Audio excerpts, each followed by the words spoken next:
ทายให้เบิ่งพี่น้องเลย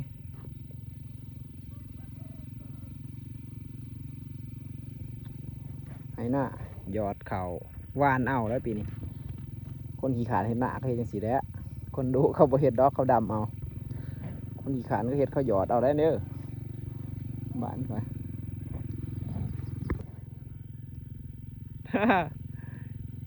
วันหนาเพื่อนจัดไป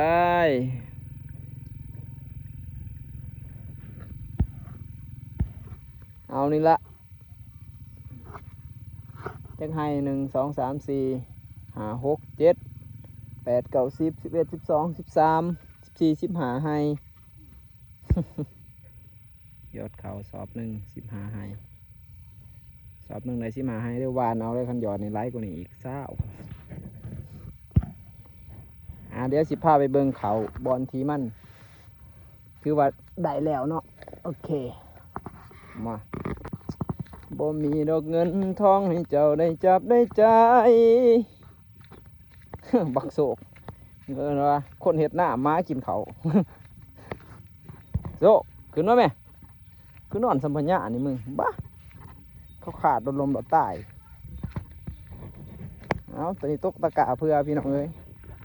เพื่อไหวบ่ได้กินเขาบ่เป็นแน่เนาะลุงจันลุงลกหยาวลุงจันไอ้มียาคุ้มหยาดีๆบอกให้เด้อเป็นมิตรต่อสิ่งแวดล้อมบ่เป็นอันตรายต่อตัวเองนำบ่มาพี่น้องเอ้ยพญาแทนบ่ปล่อยฝนมาให้ตายแล้วแนวนี้เฮ็ดไปก่อนหนูได้ซุมื้อนี้คันเฮ็ดบ่ทันได้ก็ย่าน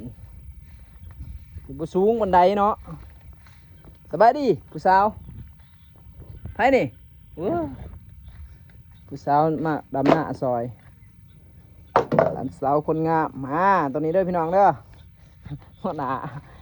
โครงการ ลงลกกะลงลกเขาแล้วลกหญ้าขึ้นได้นี่กำลังขึ้นเนาะนี่บ่สิขึ้นลักษณะจังซี่ขึ้นสำนีข่อยว่าพอดีงามแล้วขนำมาเอาฝุ่นลงแล้วโอเค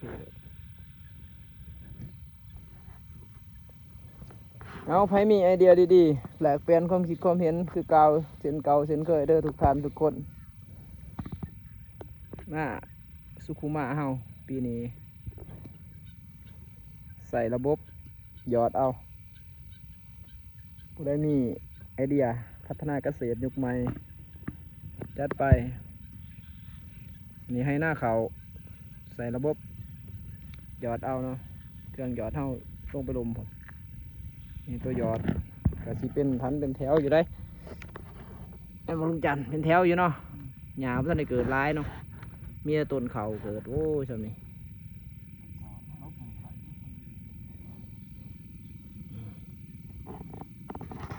เนี่ยมากับปูเลยอยู่ครับเอาสำนี้เนาะทุกท่านทุกคนไปมีไอเดียดีๆไอเดียเจ๋งๆเอามาแชร์ประสบการณ์ให้กันฟังเนี่ยพี่กายนี่ก็เห็ดแล้วก็แชร์เนาะพี่กายนี่เห็ดทางนี้เรียบเลยเนาะปีนี้มีคนหยอดน้ำลายเอาไว้งบประมาณในการเห็ดหน้าแต่ว่าให้มันประหยัดเวลาในการเห็ดให้มันมีคุณภาพหลายกว่าเก่าเอาพัฒนาฝีมือแห่งงานเศร้ากสิกรเฮาบ่มีเขานี่ถ้าว่าอยู่บ่เป็นในชีวิตคนต้องพัฒนาด้านนี้ได้เขาหลายๆได้เขาหลายนั่งกินนอนกินเลยอันใดเขาหน่อยแต่เฮ็ดหยังก็ยากเลยเด้เฮ็ดหยังก็ยากสิหาอยู่หากินนี่ก็ห้องโอยน่ะย่างเมื่อก็ห้องโอยบ่มีเขากินนี่ปีนี้เฮ็ดเขาเฮ็ดน้ำได้ไว้กินนี่ตลอดกลมตลอดปีได้พี่น้องเอ้ยจำนี้แล้วเดี๋ยวลงเฟซจังหน่อย